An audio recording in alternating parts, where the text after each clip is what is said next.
क्या आपने कभी अकबर, हुमायूं, बाबर, माउंटबेटन, शिबली, नोमानी और कई सारे इतिहास के जो चेहरे हैं जिसकी वजह से हम लड़ते झगड़ते रहते हैं, जिसकी वजह से आज पृथ्वी पर विवाद होता हुआ हमें नजर आ रहा है, उसको आपने कभी एक साथ देखा है?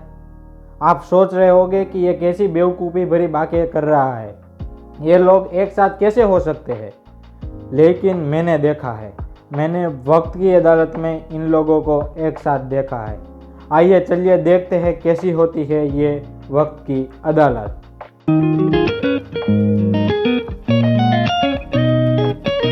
मित्रों, स्वागत है आपका मेरे साथ बिग बुक रिव्यू में। आज हम जिस बुक का रिव्यू करने वाले हैं उसका नाम है कितने पाकिस्तान।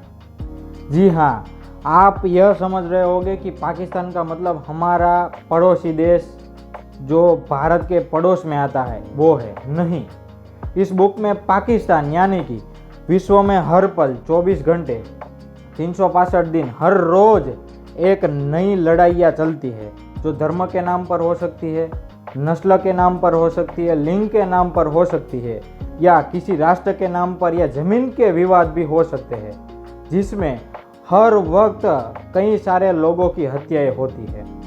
इस बुक को आप जब पढ़ेंगे तो शुरुआत में आपको ऐसा लग सकता है कि इस बुक को पढ़ने का कोई कारण नहीं है, इसमें कुछ खास नहीं है। गिलमिगेस जो एक देवता है, भुट्टा सिंह, विद्या और इसकी कहानियाँ शुरुआत में आपको चलेगी और आपको इसमें कुछ मज़ा नहीं आएगा, ऐसा महसूस होगा। लेकिन असली कहानी शुरू होती है वक्त की अदालत में से। इसमें जो हम जज कह सकते हैं वो है अदीब और जो हम वकील कह सकते हैं वो है अर्दली।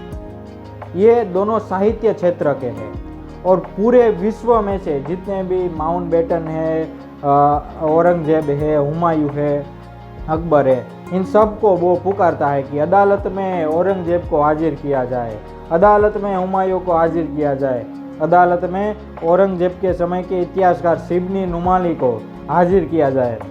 और ये सब अपनी कब्र में से उठकर खड़े होते हैं और धीरे धीरे चले आते हैं अदालत में। अदालत में 1 घंटे या 2 घंटे में जो बातचीत चल रही होती है, बीच बीच में बम के धमाके होते हैं और बम में से खून टपकता है, बम में खून होता है और खून के धमाके होते हैं और सारी अदालत जो होती है वो खून से लिप्त हो जाती है। अंत में इस अदालत में नर्मदा, गंगा, सिंधु जैसी, झेलम जैसी कई सारी नदियाँ भी अपना बयान देने के लिए आती है। इस अदालत में बताया गया है कि औरंगजेब ने किस तरह से दारा सिंह को, अपने भाई जो था उसको मारा, उसके विरुद्ध षड्यंत्र रचा और इस देश पर कैसे राज किया था। इसके अलावा इसमें बहुत अच्छी बात यह बताई गई है कि कभी मुसलमान से लड़ता है। जैसे हमने बाबर का देखा, बाबर ने पानीपत की पहली जो लड़ाई की थी इब्राहिम लोदी के विरुद्ध, वो मुसलमान के ही विरुद्ध थी। ऐसे ही औरंगजेब ने अपने भाई दारा सिंह को मारा था, वो भी मुसलमान ही था। और कई सारे जो मुगल थे उसकी सेना में कई सारे हिंदू शासक भी उसके अंडर में आया करते हुए थे। तो ये यहाँ पे ऐसे बताया करते हैं कि जितने भी राजा है, जितने भी बादशाह है, जितने भी शासक है, वो प्रजा को सिर्फ और सिर्फ लड़ाने का काम कर रहे हैं। यानी कि राजा अपनी सत्ता के लिए ही ये सब कुछ करता है, उसको सिर्फ सत्ता चाहिए। औरंगजेब का उदाहरण इसमें दिया गया है। औरंगजेब ने अपने एक भाई को किस तरह से मारा है, अपने पिता शाहजहां को किस तरह से कैद करके रखा है, और जो शाहजहां था उसने जहांगीर को इसी तरह कैद करके रखा था क्योंकि उसे सत्ता चाहिए थी। एक बेटा अपने बाप को भी सत्ता के लिए नहीं छोड़ता है, तो फिर मजहब का उपयोग तो ये, धर्म का उपयोग तो ये सत्ता के लिए कर ही सकते थे। इसी वजह से कई सारी मंदिरें भी औरंगजेब और शाहजहां के समय में तोड़े गए हुए हैं। और ये एक गंभीर प्रश्न आज भी है कि हम बाबर के प्रश्न पर आते हैं कि बाबर ने बाबरी मस्जिद बनाई थी, राम मंदिर तोड़ा था कि नहीं। ऐसा प्रश्न हाल ही के समय में और कई सारे पुराने समय में गूंजता आ रहा है। तो बाबर को भी यहाँ पे इस अदालत में बुलाया जाता है और पूछा जाता है कि क्या तुमने राम मंदिर को तोड़ा था या बाबरी बनाई थी।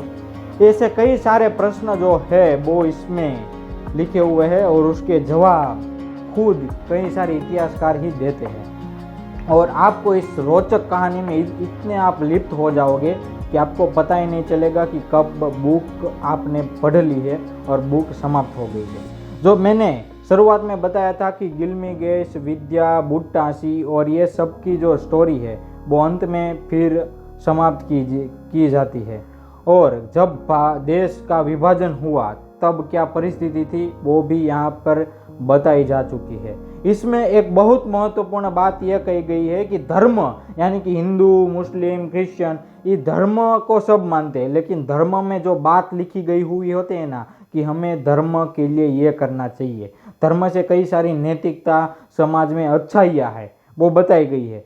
समाज में अच्छाइयों का पालन कोई नहीं करता जो धर्म में बताई गई है, लेकिन धर्म पे नाम पे जो जब भी सत्ता हमें अच्छानी हो तो इसका उपयोग हम सब लोग करते हैं। ऐसी बातें इसमें से ऐसा संदेश निकलता है जो मैंने आपके समक्ष प्रस्तुत किया। अगर आपको ये वीडियो अच्छा लगा हो तो आपके दोस्तों के साथ ये वीडियो को शेयर ज़रूर कीजिएगा। अगर आपको ये बुक पढ़नी हो तो नीचे डिस्क्रिप्शन में इसकी लिंक दी चुकी है, आप वहाँ से परचेज कर सकते हैं। इस वीडियो को देखने के लिए धन्यवाद।